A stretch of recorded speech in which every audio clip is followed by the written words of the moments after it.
Dear friends and followers, welcome back to my channel. Today I'll be answering another very important question. Joe, in many videos I can hear the pilots say this while performing a takeoff. V1, rotate, V2. So what is all this? These three speeds play a major part during takeoff roll, so let's look at them in closer detail. 1383, runway 27, clear takeoff. United 1538, runway 27, way. Okay, first to know, this again is a basic introduction about takeoff speeds.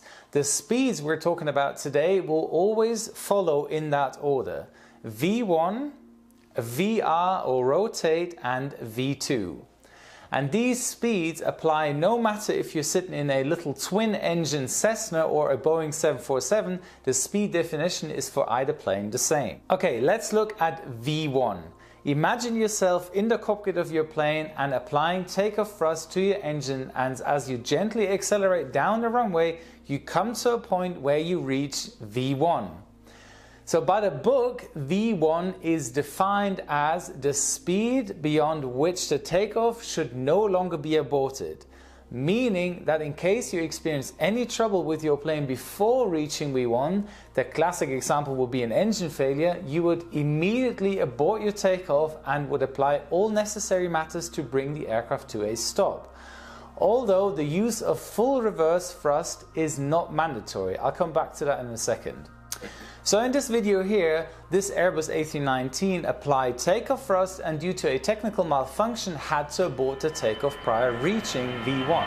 Just listen to the sound of the engines.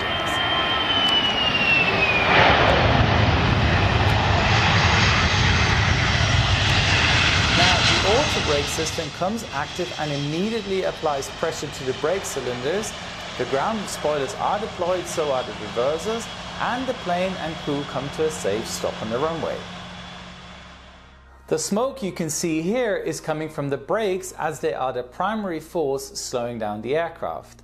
Now let's say there were to be an engine failure, so one of the reversers would be inoperative and therefore full reverse thrust can't be added to the braking measures as mentioned before. Because V1 needs to be calculated prior every takeoff, taking into account airplane weight, runway length, wing flap setting, engine thrust used, runway surface contamination and environmental factors, and even the aircraft brakes, to assure yourself that any given failure prior reaching V1, you'll have enough runway left over to come to a complete stop. Now if it's just a minor failure, you can continue the takeoff, but that's a whole nother video about the stop or go decision making. And besides that, this is one of the reasons why the captain keeps his hands on the throttle until the pilot monitoring calls out V1, and then he moves his hands away from the throttle to not inadvertently abort the takeoff after V1 in case of a failure.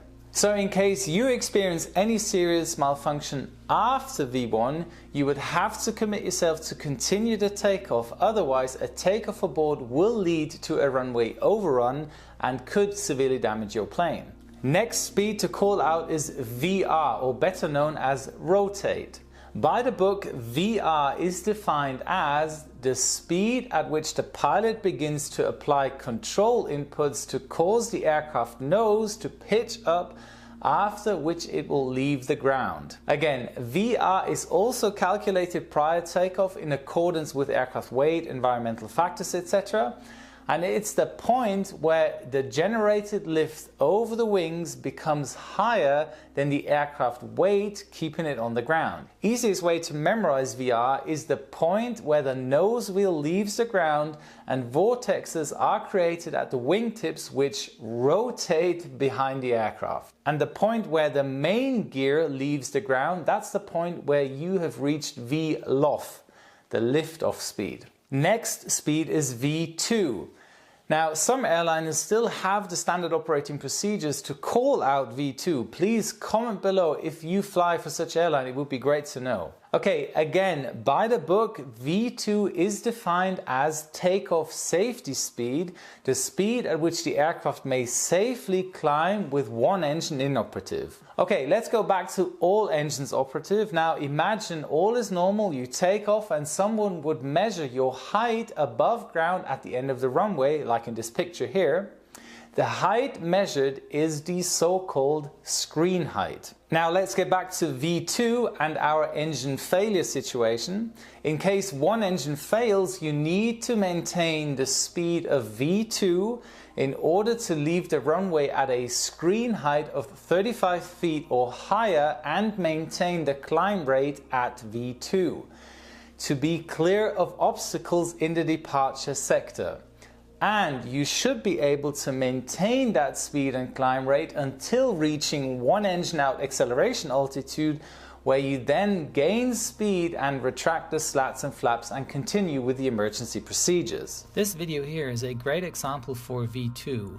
As you can see, the Boeing 757 hit a bird just after liftoff and the engine was severely damaged.